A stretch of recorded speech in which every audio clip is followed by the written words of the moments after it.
미 국무부에서 국민을 상대로 세상에서 가장 무서운 게 무엇이냐고 설문조사를 한 적이 있습니다. 어떤 분들이 핵폭탄이 가장 무섭다 뭐 이런 답변을 했다고 해요.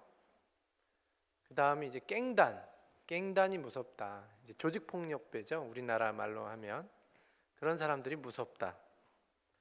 또 초등학교 어린이 중에서는 유괴범이 가장 무섭다. 정치가는 유권자가 가장 무섭다. 그런데 종종 이런 답변도 나왔다고 합니다. 마누라가 가장 무섭다. 와이프가 가장 무섭다 뭐 이렇게 했겠죠. 그것도 이제 공모를 해서 가장 의미가 있는 무서움에 대한 것을 공모를 한 것 같아요. 그래서 1등 이제 상을 줬는데 그 1등 상은 어느 초등학교 여교사가 무지가 가장 무섭다라고 해서 1등을 받았다고 합니다. 무지, 모르는 것, 그게 가장 무섭다. 여러분들은 어떤 게 제일 무섭습니까? 어떤 게 두렵습니까? 뭐 호환마마? 사업하시는 분들은 세금. 그러니까 이제 돈도 무섭다 뭐 이러죠. 네. 나이살이 무섭다. 꽃감이 무섭다는 분도 종종 있어요. 옛날 동화를 좋아하시는 것 같아서. 중독되는 게 무섭다. 스마트폰 뭐 이런 것부터 시작해가지고 중독되는 게 무섭다. 혹염이나 혹한 뭐 이런 날씨들이 무섭다. 이번에 뭐 태풍이 미국에도 불고 뭐 베트남에도 상륙하고 너무 무섭다. 고3 수험생들은 수능이 무섭다. 사람이 무섭다. 뭐 이렇게들 합니다. 그렇다고 옆에 있는 분들 지금 보시면 안 되죠. 사람이 무섭다고. 도처에 무서운 게 많습니다. 특별히 어제 인터넷 뉴스로 이렇게 보니까요. 영국 지하철에서 출근 시간에 폭탄 테러가 일어났다고 합니다. 지금 영국이 비상이 걸렸어요. 10대가 18세로 추정되는데 18세 청년이 잡혔고요. 그리고 IS 쪽에서는 우리가 뒤에서 이렇게 배후 세력이다라고 지금 발표를 했다고 합니다. 영국 사람들만 그럴까요? 프랑스에도 한번 있었고 또 지금 우리나라도 어떻게 보면 테러에서 안전한 국가가 아닙니다. 안보리 제재 이후에 북한이 또 미사일을 일본 상공을 넘어서 태평양 공해상에 또 발사를 했습니다. 이런 이야기를 들을 때마다 우리는 굉장히 무섭고 불안해지는 거예요. 야, 이러다 진짜 전쟁 나는 거 아니야? 참 여기저기서 지금 난리네, 난리. 우리가 안전한 곳은 과연 어디이겠는가? 이것에 대한 질문을 던지고 있는 사람들은 비단 영국 사람들뿐만 아니라 우리나라나 일본 사람들뿐만 아니라 오늘을 살고 있는 모든 사람들의 심각한 관심사가 과연 우리가 안전한 곳은 어디인가? 이게 우리의 모두의 질문이지 않나 생각이 됩니다. 우리의 피난처, 우리의 안전한 곳은 어디인가? 오늘 이 물음에 대해서 오늘 본문 말씀은 피난처 되시는 하나님에 대해서 고백하고 있습니다. 우리 시편 46편을 보면요, 세 부분으로 구분됩니다. 제가 일부러 셀라를 읽었어요. 셀라. 이 셀라는요, 음악 기호예요. 그래서 이게 정확하게 뭐 어떤 뜻을 가지고 있는 건 아니고 그 장조를 소리를 높여서 부르든지 하여튼 연주에 변화를 주든지 하는 그런 기호가 이제 셀라인데요. 그런데 공교롭게도 이 셀라라는 단어를 중심으로 지금 시편 46편은 1절에서부터 3절, 4절에서부터 7절, 그리고 8절에서부터 11절로 이렇게 셋으로 나눌 수 있게 의미를 그렇게 나눠놨습니다. 그 중에서 하나님은 우리의 피난처시요 힘이시니 환난 중에 만날 큰 도움이시라, 이 1절하고요.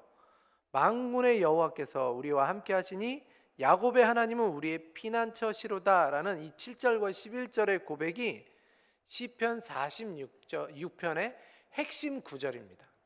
그래서 제가 셀라를 강조해서 읽은 건 그 구절이 핵심 구절이기 때문에 그 부분을 한 번 더 기억하기 위해서 그 부분을 읽었습니다. 3번이나 반복해서 어디가 가장 안전하고 평안한가에 대한 답을 주고 있는데요. 야곱의 하나님이 우리의 피난처시다라고 분명히 시편 46편은 우리에게 고백하고 있습니다. 여러분 믿으십니까? 하나님이 우리의 피난처가 되신다는 사실을 기억하시기 바랍니다. 믿으시기 바랍니다. 그래서 기쁨을 누리시기 바랍니다. 자, 세 부분을 살펴보면요. 먼저 2절에서 3절까지 땅과 산과 바다가 다 요동하고 천지가 개벽하는 일이 있더라도 두려워하지 않겠다라고 고백하고 있습니다. 우리 2절부터 3절 다 같이 한번 읽겠습니다. 시작. 그러므로 땅이 변하든지 산이 흔들려 바다 가운데 빠지든지 바닷물이 솟아나고 뛰놀든지 그것이 넘침으로 산이 흔들릴지라도 우리는 두려워하지 아니하리로다. 이렇게 그 어떤 재난 속에서도 하나님께서는 우리의 피난처가 되신다라는 것을 분명하게 고백하고 있다는 게 2절과 3절입니다. 그 근원이 어디이기 때문에? 하나님이 우리의 피난처가 되시기 때문에. 어떤 환난 가운데, 특별히 2절부터 3절에는 자연재해를 만나더라도,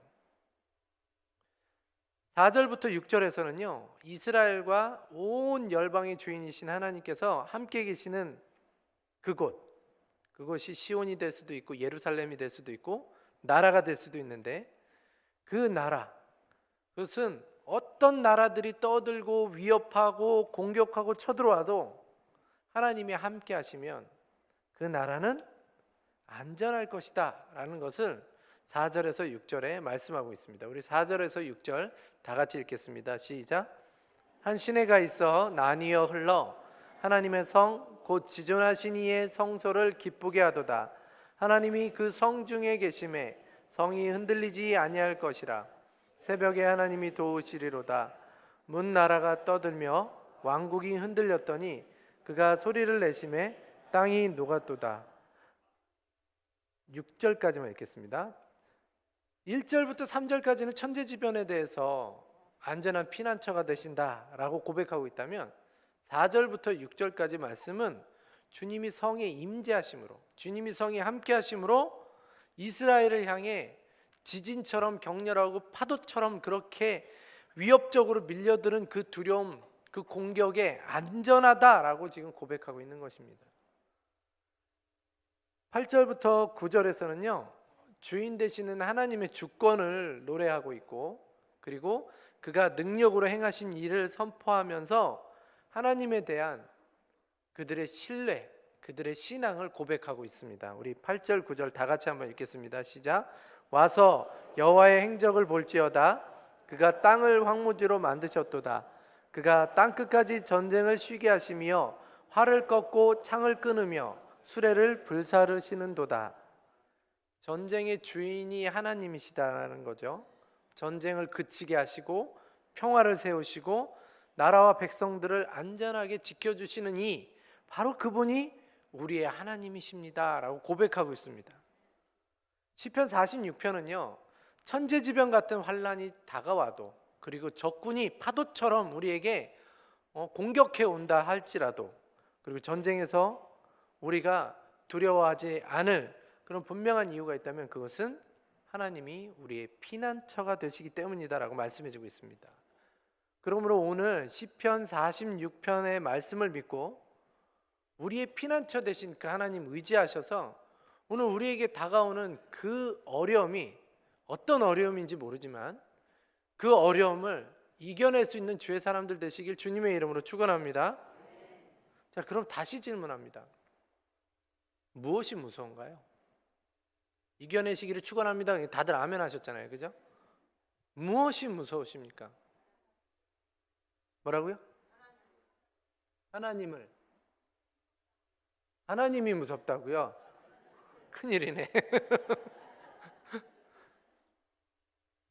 자연재해, 적들의 공격, 전쟁, 이 모든 것들을 다시 한번 이렇게 묵상해 보면요 나의 한계를 넘어서는 것들이기 때문에 무서운 겁니다. 내가 어떻게 하지 못하는 것, 그것이 두려움의 대상이 되는 거죠. 내가 뭔가 이렇게 컨트롤하거나 누군가에게 도움을 요청하거나 좀 시간을 들여서 개발해내거나 하면 그것은 무서움의 대상이 될 수 없습니다. 참고 견디면 이기겠지. 그런데 내가 어떻게 할 수 없는 그런 것들이나 사건들, 그런 대상들이 우리의 두려움의 대상이 된다는 거예요. 오늘 핵심 구절 7절 11절에서요. 우리의 피난처이신 하나님을 갖다가 야곱의 하나님이시라고 표현하고 있습니다. 여러분 이 부분을 읽으면서 왜 야곱의 하나님이시라고 했을까라는 생각을 해본 적 없습니까? 저는 이 부분을 읽을 때마다 왜 아브라함의 하나님도 있고 이삭의 하나님도 있고 요셉의 하나님도 있고 모세의 하나님도 있고 다윗의 하나님도 있는데 왜 하필 이 시는 야곱의 하나님이라고 고백하고 있을까? 야곱의 하나님이 피난처가 되신다라고 말씀하고 있을까? 주석을 찾아보니까요, 야곱이 12지파의 아버지가 되고, 그리고 이스라엘이라는 나라가 처음 시작하는 태동이고, 이스라엘이라는 이름을 가졌기 때문에 그 이스라엘을 대표하는 성격을 가졌기 때문에 야곱의 하나님이다라고 고백했다, 뭐 그렇게 해석하는 분들도 있다고 합니다. 그런데요, 저는요, 야곱은 철저히 자기가 자기 인생을 어떻게 해보려던 사람이었는데, 그런데 하나님이 그럼에도 불구하고 그와 늘 함께 하셨고 그를 늘 인도하셨던 것들을 후대 사람들이 보면서 이 하나님이 우리의 피난처 되시겠구나 하는 것을 기억하기 위해서 일부러 야곱의 하나님이 우리의 피난처 되신다라고 고백하고 있다라고 저는 이해하고 있습니다. 야곱이 어떤 사람입니까? 태어날 때부터요, 형의 발뒤꿈치를 잡고 태어납니다. 팥죽을 끓여서 형에게 장자권 내놔, 내가 팥죽 줄게. 그래서 장자권까지 사낸 사람입니다. 그게 거래가 되는지 잘 모르겠어요. 근데 하여튼 형을 그렇게 속여서 팔았고요. 어머니와 작당 모의에서 아버지를 속입니다. 그래서 그때 당시에 장자에게만 축복을 이렇게 전달해 주던 그것을 무시해버리고 아버지를 속여서 엄마와 모의해서 축복을 받기도 합니다. 그는 철저하게 자기가 인생의 주인이었던 사람입니다. 자기가 인생을 좀 어떻게 한번 해볼까? 이런 것들이 잘 된다 싶으면 그것을 어떻게든 자기 방법대로 끄집어내가지고 그것을 자기 걸로 만들고 이루어내려고 했던. 그런데요, 그런 그에게 하나님은 계속 함께 계셨다는 것을 우리는 잊지 말아야 됩니다. 그가 형을 속이고 아버지를 속이고 이제 외삼촌 라반의 집으로 갈 때, 그때 하나님은 베델이라는 곳에서 야곱의 꿈속에 나타나시죠. 그래서 야곱이 그곳에서 일어나서 돌을 갖다가 단을 쌓고 그리고 거기서 11조를 드리겠다라고 고백을 하는 장면이 나옵니다. 여기가 하나님의 집이구나.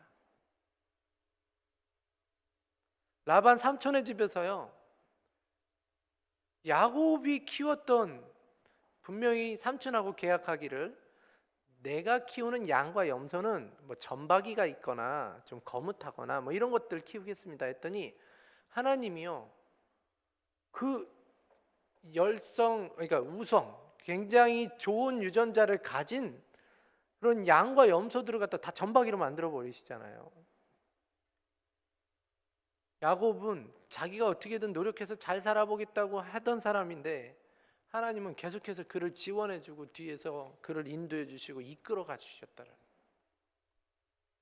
형 에서가 400명을 데리고 나오면서 야곱을 맞이하러 올 때, 그때도 하나님은 야곱과 그 야복강 나루에서 그 씨름하고 그리고 그에게 이스라엘이라는 이름을 주고 그리고 나서 에서의 마음을 바꿉니다. 에서가 끌어안고 너는 내 동생이다라고 인정하게 만드는. 우리 하나님은 우리가 우리의 인생의 주인이 돼가지고 이렇게 저렇게 해봐야 되겠다고 하는 우리들에게 하나님은 항상 함께 계셔 주셨고, 우리가 모르는 사이에 우리를 도우시고 우리를 인도해 주시는 분, 그분이 진정 우리의 피난처가 아니겠는가. 오늘 시편 46편은 그래서 야곱의 하나님이 우리의 피난처가 되신다라고 고백하고 있는 겁니다.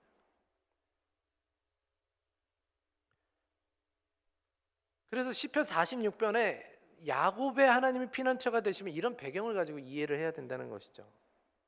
그리고 그 야곱의 하나님은요, 이스라엘의 하나님뿐만 아니라 우리의 피난처가 되신다는 사실도 기억하시기 바랍니다. 그러므로요, 내가 중심이 되어서 내 인생을 어떻게 해보겠다. 내 중심이 내가 어떻게 내가 이것을 좀 이겨보겠다, 해결해보겠다. 내 인생은 내가 주인공이고 내 인생은 내가 고민하고 내가 도움 요청하고 내가 노력해서 얻는 것이다라는 생각을 가진 사람들이 있다면 거기서부터 두려움이 시작된다는 것을 기억하시면서 하나님, 야곱의 하나님을 기억하시면서 그 하나님을 온전히 의지하며 살아가시는 주의 사람들 되시길 주님의 이름으로 축원합니다. 한계가 있는 우리를 뛰어넘는 일을 볼 때마다요, 우리는 두려워질 수밖에 없는 겁니다. 그런데도 오늘 우리는요, 아둥바둥 우리 인생 우리 거라고 고백하고 살아가고 우리 마음대로 합니다. 그러다가 큰일 만나면 그때서야 두려워하고 힘들어하는 거죠. 그래서 처음 제가 시작할 때 그 미 국무부에서 했던 그 여론조사의 그 선생님의 대답이 다시 한번 주마등처럼 지나갑니다. 정말 무서움은, 정말 두려운 것은 하나님을 모르는 무지, 하나님이 지금 내 옆에 계신다라는 것에 대한 무지, 하나님이 내 인생의 주인이라는 것에 대한 무지가 가장 두려운 것이죠. 1절에 보면요, 환난 중에 만날 할 때요, 그 만나다, 이 만날, 이 뜻은요, 히브리어로 단어가 니무차라는 단어가 사용되어졌는데 그 원형이 마차입니다. 그러니까 우리가 타고 다니는 마차가 아니라 히브리어로 마차인데 그 뜻이 찾아내다, 발견하다, 그런 뜻을 가지고 있어요. 그러니까 환난 중에 하나님을 발견하다는 거죠. 환난 중에 하나님을 만난다는 것입니다. 그런데 우리 가운데 왜 두려움이 생기느냐? 하나님이 항상 우리 곁에 계셔서 우리를 만나 주시는데, 우리의 삶 속에서 모든 영역 속에 계셔서 우리가 발견하게 되는데, 그런데 그것을 모르는 게 두려움의 시작이라는 것이죠.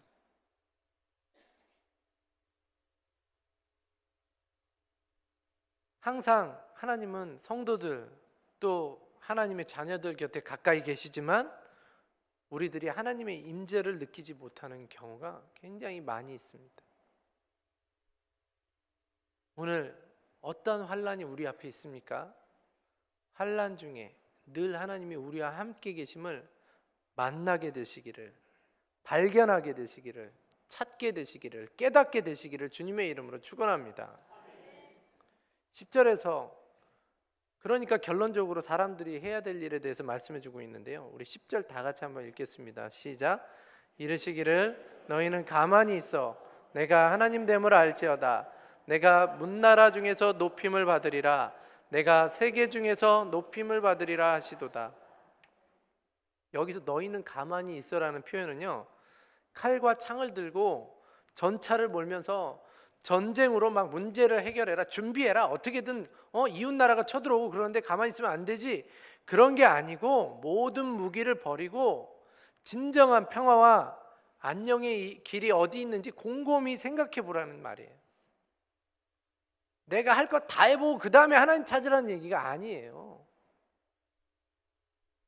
오늘 우리 가운데 어려움이 딱 생겨났을 때, 오늘 아침에 설교 때도 들으셨지만 잠깐 멈춰야 되는 거예요. 멈추고 하나님께서 어떻게 하시기를 원하시는가, 하나님이 지금 어떻게 하시는가를 돌아보셔야 되는 거죠. 그리고 이어서 내가 하나님 됨을 알지어다 한 것은 결국 하나님께서 홀로 하나님이시라는 것, 자연과 역사와 모든 나라 모든 것의 주인임을 깨달으라는 것을 우리 10절에서 말씀해 주고 있는 겁니다. 그래서요, 우리는요, 우리가 해야 될 일은 환난 중에 잠깐 멈추고 하나님이 하나님됨을 고백하시고 찾으시고 돌아보셔야 된다는 거예요. 아이고, 이 일을 어떻게 해? 두려운 나머지 울고 어떻게 하는지 몰라서 시간 보내다가 끝내면 안 된다는 거죠. 어저께 저희 아이와 그 다른 아이가 이렇게 그 놀이방에서 놀았어요. 근데 저희 아이와 친구 아이가 이제 언니고요, 그 놀았던 아이가 1살 어린 여자아이였는데, 이 아이가 언니들끼리 노는 것 같으니까 너무 속상한 거예요. 근데 저희 아내가 이렇게 지켜보니까 뭐 그렇지도 않대요. 그냥 다 같이 노는데 이 아이가 괜히 이제 뭐라 그럴까, 언니들끼리만 노는 것 같아 보이니까 자꾸 속상해서 저희 아내한테 와가지고 이모 언니들이 안 놀아줘요 그러면서 막 운다는 거예요. 그래서 저희 아내가 얘 지금 너가 행복한 거는 선택할 수 있는데 너가 지금 여기서 이렇게 울면서 시간이 지금 얼마 안 남았는데 여기 이용하는 시간이 20분밖에 안 남았는데 너 울면서 시간을 보내는 게 행복하겠니? 아니면 다른 거 재밌는 거 찾는 게 그게 더 좋은 거 같니? 그랬더니 그 아이가 이제 수긍하고 다시 가서 사이좋게 또 놀았대요. 우리가 어려움을 만나면요 우느라고 우리 형편 돌아보느라고 막 시간 보낼 때가 너무나도 많이 있어요. 그게 무지예요. 여러분, 우리 주변에 늘 함께 계시는 하나님, 우리 주변에 늘 우리와 함께 계셔서 우리를 도우시는 하나님을 우리가 온전히 찾을 때 그 두려움을 해결하는 일이 시작된다는 사실을 기억하시기 바랍니다.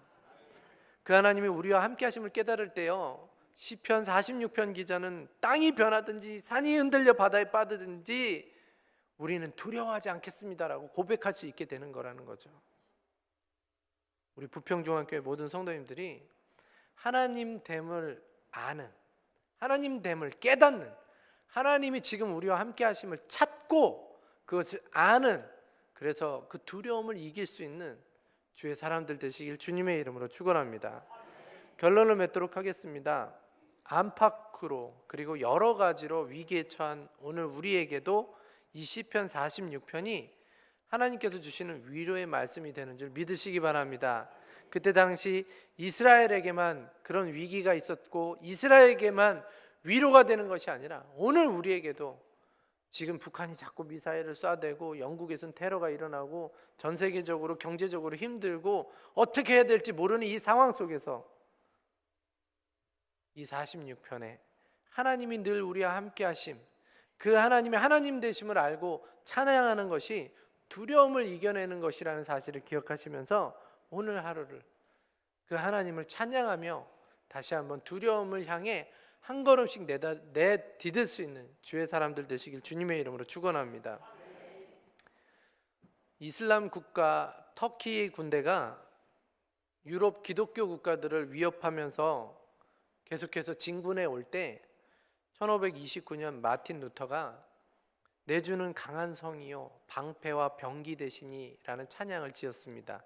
그런데 바로 그 찬양이 오늘 시편 46편을 중심으로 해서 지은 찬양이에요. 또한 칼빈이 그의 모국어로, 칼빈이 프랑스 사람이었습니다. 근데 모국어로 가장 먼저 번역해야 되는 시편 중에 내가 번역하고 싶다면 가장 먼저 번역하고 싶었다라는 게 시편 46편이었다는 것도 기억하시기 바랍니다. 저는 그 찬양의 고백, 하나님이 우리의 피난처 되시고 병기가 되시고 우리의 산성이 되신다라는 그 고백이 오늘 우리에게도 있기를 주님의 이름으로 축원합니다.